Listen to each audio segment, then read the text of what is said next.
اور آج کل کے کارٹون بھی ایسے ہیں کہ ان میں اور فلموں میں کوئی فرق نہیں ہے.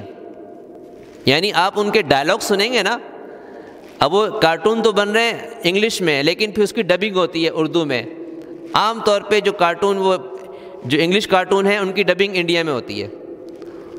تو اب وہ اس میں بظاہر تو ایک بلی دکھائی ہے، ایک بندر دکھایا، مثال ایک شیر دکھایا، یا اس قسم کی مختلف چیزیں، لیکن وہ جب آپس میں بات کرتے ہیں نا، وہ ایسا لگتا ہے کہ جیسے فلمی ڈائلاگ ہے، جیسے فلم چل رہی ہے، کارٹون نہیں چل رہا ہے. تو اس کا بھی ایک بہت برا اثر پڑتا ہے.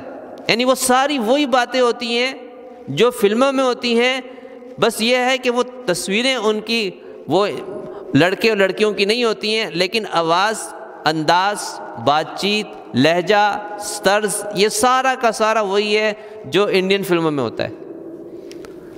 پھر اس میں ڈانس، گانے، یہ چیزیں بھی آتی ہیں.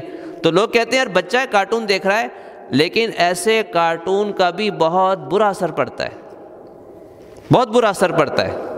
اس لیے ایسے کارٹون سے بھی بچوں کو بچایا جائے جو بالکل فلموں کے طرز پہ بنائے جاتے ہیں.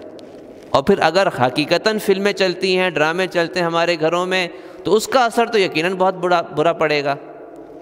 اور اسی بنیاد پر آپ بچے کو دیکھیں، اس کو فلم ایکٹرس کے نام یاد ہوتے ہیں، ایکٹرس کے، ایکٹریسز کے نام یاد ہوتے ہیں، ڈانسرز کے نام یاد ہوتے ہیں، سنگرز کے نام یاد ہوتے ہیں. ان سب کے نام ان کو ازبر ہیں.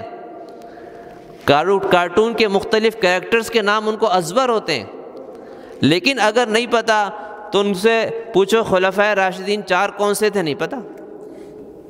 4 خلفائے راشدین کا نام ہمارے بچوں کو نہیں پتہ ہوتا.